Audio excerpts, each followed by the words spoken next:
Petit retour sur Exoprimal. Bah franchement j'ai bien rigolé. Honnêtement on aurait fait plusieurs parties, on aurait fait 1 heure de plus, ça m'aurait pas dérangé. Non vraiment j'ai bien aimé. Enfin après honnêtement le scénario je m'en fous, que c'est littéralement des robots qui tapent sur des dinosaures de l'espace. Bah les couilles que tu vois, je m'aime pas... ça m'a même pas traversé l'esprit de regarder les cinématiques. Alors je suppose qu'il doit y avoir, en plus elles sont très bien faites les cinématiques et tout. Mais après voilà c'est toujours pareil, que ça doit être fun quand tu joues avec des potes quoi. Il y a un petit côté très Overwatch en fait. C'est un peu finalement le PVE d'Overwatch tel qu'il aurait dû être. Overwatch 2 est un dead game. Bah honnêtement je préférais le premier parce que je trouve que ça marchait mieux avec 2 tanks. Et c'est dommage parce que vraiment j'aime vraiment beaucoup Overwatch en fait. Et ça fait trop chier ce que c'est devenu. Et pourtant j'aime vraiment, là je relance une partie d'Overwatch, je kiffe quoi. C'est littéralement le même jeu, mais il y a un perso de moins quand même, c'est un peu chiant. Mais ouais c'est vraiment dommage. Avec un tank c'est plus dur, ouais. Non mais je suis d'accord. C'est quoi le problème? Bah le jeu est mort en fait. Hein. Tellement déçu par Overwatch. Bah en vrai, c'est juste que le jeu il a bien marché un temps, puis après c'est un peu toujours la même chose, donc bah, c'est compliqué de garder le fun et de garder la communauté hypée par un jeu qui bouge pas, et en même temps, du coup ils ont essayé de faire plein de trucs pour le changer, de faire plein de nouveaux machins, etc. avec le 2, mais est-ce que vraiment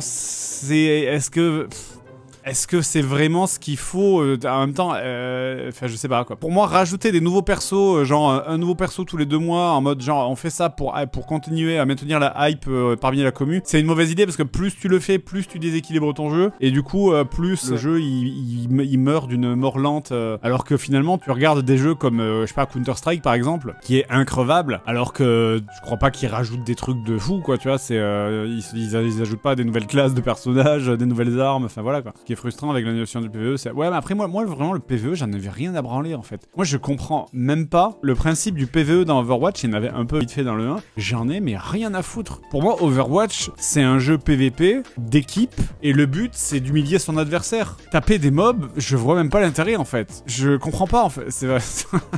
C'est pas ça le but? Comment ça, c'est pas ça le but? Ben évidemment que si. Le but, c'est d'être plus fort que l'adversaire, et puis comme ça, tu te sens... T'es en mode... Genre, t'es en mode... Ah, oui...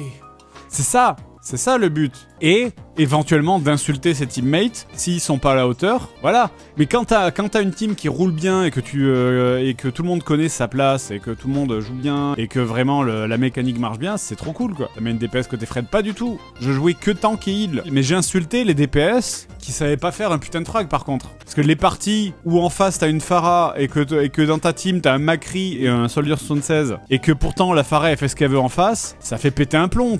C'est vraiment, tu les insultes. Et j'ai vraiment... Je me suis fait ban plusieurs... Je me suis fait... Alors c'était pas les bans du coup, mais c'est ils t'empêchaient de parler. Chat restricted, exactement, ouais c'est ça. Parce que le problème c'est que je ne peux pas insulter en vocal, parce que sinon les gens risquent de reconnaître ma voix, donc je suis obligé de me concentrer de les insulter à l'écrit. DG le cancer, pas du tout, c'est juste que je suis meilleur que les autres.